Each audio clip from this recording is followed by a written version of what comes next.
is an interview of Casey Luskin of the Discovery Institute on Fox News. In it, Casey butchers science, reality, and just flat out lies through his teeth to support his primitive views. Now, please note that this is the same clown who felt himself qualified enough to critique a peer-reviewed publication about the evolution of the tetrapod arm without even knowing the names of the major bones of the arm. Welcome back. When a Texas Board of Education approved objections to evolution in textbooks, the fight over how to teach the subject, evolution, should have been over. But some textbooks are still getting it wrong, raising the question, should the board be stripped of its power to choose textbooks? Joining us right now from the Discovery Institute, an organization that has been heavily involved in the Texas case, is Casey Luskin. Good morning to you, Casey. Thanks for having me. Okay. Now, your problem, and the whole thing, creationism versus Darwinism, is white hot these days. Your main problem with science books is that they take a one-sided look at evolution, right? That's exactly right. Unfortunately, the vast majority of biology textbooks today really censor from students any of the science that challenges Darwin. And No, Luskin, the science doesn't challenge Darwin. You simply don't understand science and don't understand how factually inept your arguments are. For example, let's take a flat earther who stands up and says, yeah, well, if the earth is really round, then why don't all the Asian people fall off of the bottom? That's exactly what Luskin is doing. He's not understanding the arguments and therefore views the concept around earth, evolution, as being false because he thinks that he has this big hole. But again, his knowledge is so limited that he doesn't understand that those quote-unquote holes don't really exist. this is not about teaching creationism. This is simply about allowing students to hear about some of the evidence that challenges evolution as well as the evidence that supports it. Right, exactly. Now, and you told me during the break about 100% of the mainstream books get it wrong regarding evolution. And for instance, Haeckels' embryos, how do they get that wrong, all the books? Well, there are biology textbooks in use today that use these drawings of vertebrate embryos, things like chickens and cows and humans.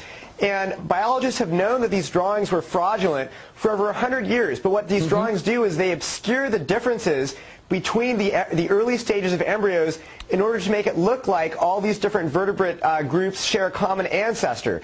But we've known for hundreds of years, for decades, that these drawings are fraudulent, and they are still in many textbooks that are used today. And we think that students should be getting, the most accurate and objective evidence for evolution, not these fraudulent drawings. Okay, it's time that we address the creationist favorite, Haeckels' embryos. Okay.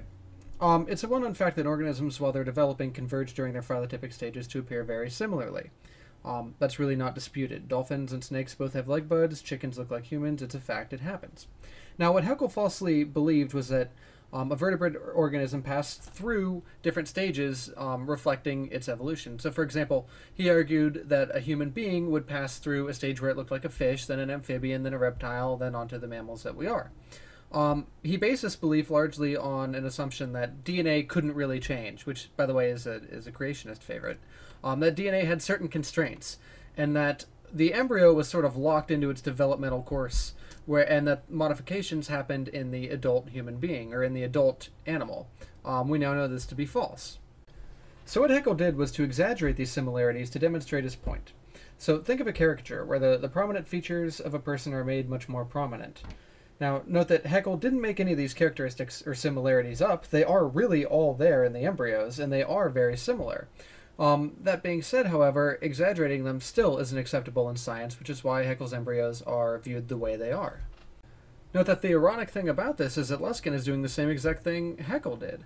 While Haeckel dishonestly exaggerated the similarities in the embryos, Luskin is dishonestly exaggerating the differences in the embryos. He's doing the exact same thing, although I would argue that what Luskin is doing is more immoral, simply because what Haeckel based his drawings on actually existed. These similarities are there. Whereas what Luskin is doing is he's trying to mislead you into thinking that there are no similarities whatsoever, which is more dishonest because he's fabricating something. Also, for some strange reason, creationists seem to think that Haeckel's embryos are a major source of people accepting evolution, when that's simply not the case. The similarities during development are nowhere near the strongest pieces of evidence supporting evolution, but instead they simply focus on this one thing because that's all that they can grasp at.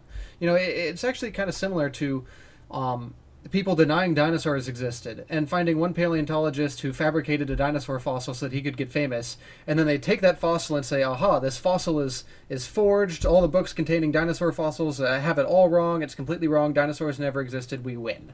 That's exactly what Luskin is doing, and that's exactly what creationists always do.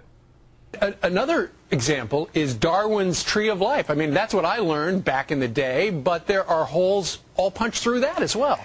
As we learn more and more about the DNA evidence, we're finding that when you take one gene, it gives you one version of the tree of life, but when you use a different gene, it gives you an entirely different version of the tree of life. I'd like to quickly point out that the last bit was a blatant lie. This is something that's been remarkably well studied, and every major gene in every organism not subject to horizontal gene transfer adheres to and completely supports the tree of life. Now, everything from the molecules in your eye helping you see to even snake venom completely adheres to the tree of life and supports it. I'll touch more on this here in 1 second. I'll let Luskin finish. An article in the journal New Scientist recently said that the tree of life is being, quote, annihilated, unquote, by the new DNA evidence. And yet when we look at textbooks, they present the tree of life as if it's an unadulterated fact. Folks, this is a perfect example as to why exactly you cannot trust these people. What the article in New Scientist demonstrated was that there was much more horizontal gene transfer early on than what we thought. So what is horizontal gene transfer? Well, it basically happens when two organisms of different species swap genes with each other. This happens mostly in bacteria and lower-level organisms. It's actually one of the major problems with antibiotic resistance in the sense that we all have normal flora and bacteria in our intestinal tracts. Well, what happens when we take antibiotics is that we select for our normal flora that are resistant to those antibiotics because they have the resistant genes. Now what happens later on when we get a pathogenic infection is that those resistance genes from our normal flora can actually be passed to the pathogenic bacteria, causing them to become resistant to antibiotics too. So what Casey Luskin is basically doing here is taking the example of New Scientist, which was that there's much more horizontal gene transfer in the lower tree of life than what we previously thought, and he's applying it to the entire tree, as if there's this murkying of the water between amphibians and reptiles and birds and mammals and things like that, which simply isn't the case. If anything, the article in New Scientist applied to the bottom 1/15th of the tree, where the remainder of the tree is perfectly intact. There is no horizontal gene transfer between larger organisms simply because that doesn't happen. Now, as far as why shouldn't that be included in the textbook, do you really think that it's appropriate to be telling a third grader, well, it's not really the tree of life, it's actually the web of life because there's much more horizontal gene transfer in far primitive organisms? No, sorry, that's simply not appropriate. The tree of life is an appropriate description for the vast majority of the tree and for what's trying to be portrayed here. Luskin simply doesn't count on you being able to know that. So what it comes down to for you is 100%, near 100% of the textbooks get it wrong. You're not taking a side whether evolution is right or creationism right. You're just simply saying if the textbooks are going to be teaching evolution, get it right because everybody's getting it wrong. Well, we don't support the teaching of creationism, but we do support the teaching of good science. And the best science shows that there is a real scientific controversy over this. All right, Casey Luskin joining us from the Discovery Institute in Seattle.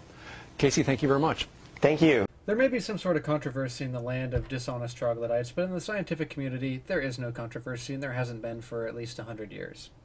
Now, what gets me here the most is probably the hypocrisy. So, I mean, here we have a guy who's willing to go on the picture tube and tell lie after lie after lie and butcher science at the same time claiming to have the moral position and preserve science.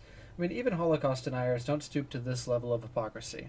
Casey Luskin of the Discovery Institute, ladies and gentlemen, give him a hand. And here it is, your moment of Zen.